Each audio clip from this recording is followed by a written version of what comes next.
चासिदेलेक नमस्कार। टिबेट टिभीको नेपाली प्रसारण हेरिरहनुभएका सबै श्रोताहरूलाई स्वागत छ। यस सप्ताहको तिब्बत, परमपावन दलाई लामा ज्यू र केन्द्रीय तिब्बती प्रशासनको साप्ताहिक समाचारहरूका साथ म लुडो सङ्पो उपस्थित भएको छु।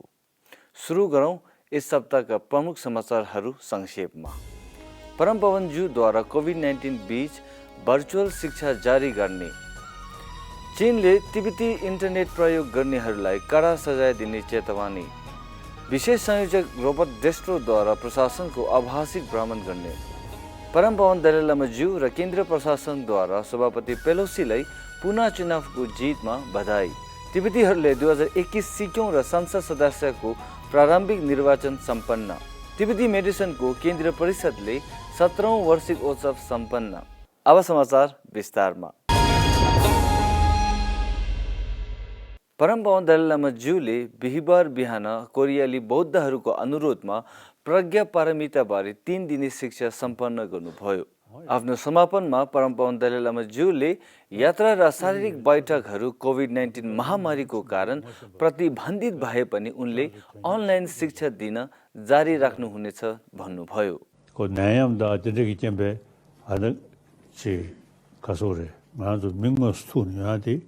ko kanga cheki yote ine da kada ngado che da simla gyodong ya da simgi digi 주야지 yima yiruzane ko chaje thone adana shije dos keshe ani trolling she kudu she che ko mutin che thuri महामारीको अवस्थाबारे टिप्पणी गर्दै उनले वैज्ञानिकहरू र medical स्टाफलाई यस रोगको उपचार खोज्न कडा परिश्रम गरेकोमा सराहना गर्नुभयो। जुतो येबेयना लोलहले छैने हैन छि नाम जुतबा सेयागदा छेरिबो दिनदा डॉक्टर दिनगे खुर सासुम कसोदा बेजुसा छिगियारे जेसु येरा ये यावरे।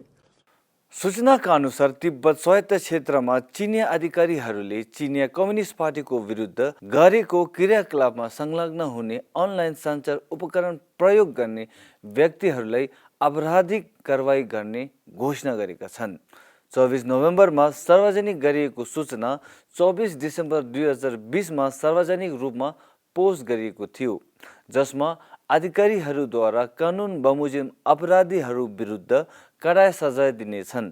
चिनिया सरकारले सामाजिक स्थायित्व कायम गर्ने उद्देश्यले धेरै सोशल मिडिया प्लेटफर्महरू र गुगल, फेसबुक, ट्विटर जस्ता सर्च इन्जिनलाई अवैध बनाइएको थियो, जसले भाषण र सूचना स्वतन्त्रताको लागि अनुमति दिएको छ। तिब्बती मुद्दाहरूको लागि अमेरिकी विशेष संयोजक सहायक सचिव रोबर्ट डेस्ट्रो अर्को हप्ता केन्द्रीय तिब्बती प्रशासनको भर्चुअल भ्रमण गर्नुहुनेछन्। विशेष संयोजक डेस्ट्रोले प्रशासनका प्रमुख र केन्द्रीय तिब्बती प्रशासनका मन्त्री परिषदका सदस्यहरू र तिब्बती संसदका सभापति र सदस्यहरूसँग भेटघाट गर्नेछन्। बैठक बाहेक सहायक सचिव डेस्ट्रोले तिब्बती कारिगर र पत्रकारहरूसँग पनि कुराकानी गर्नुहुनेछन्।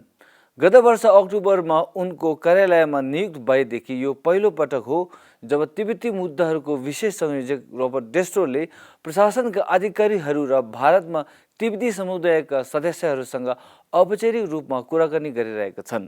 परमपावन दलाई लामा ज्यू र केन्द्रीय तिब्बती प्रशासनले नेन्सी पेलोसीलाई अमेरिकी प्रतिनिधि सभाको अध्यक्षको रूपमा चौथो कार्यकालको लागि बधाई दिनुभयो।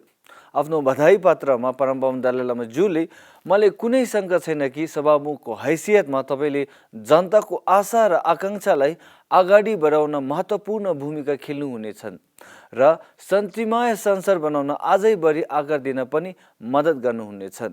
प्रशासनका प्रमुख डाक्टर लोप्सा सिङ्गे र निर्वाचनमा रहेका तिब्बती संसदका उपसभापति आचार्य हिसे फुन्जोकले पनि नेन्सी पेलोसीले उनको जितको लागि बधाई दिनुभयो।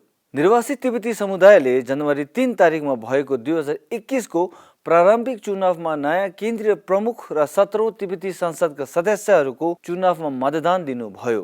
कोरोना भाइरस महामारीको आगामी चुनौतीहरूको बावजुद 2021 को आम चुनावको प्रारम्भिक चरणले एउटा असाधारण सहभागिता झल्कायो। विशेष गरी तिब्बती युवा पुस्ताको सहभागिता झल्काएको छ।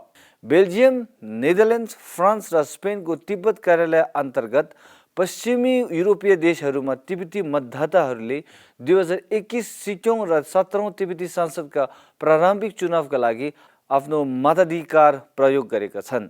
जापानका तिब्बती समुदायले प्रारम्भिक चरणको चुनावमा सक्रियताको साथ भाग लिए र दर्ता भएका 70% मतदाताहरू मतदान दिन आउनुभएका थिए।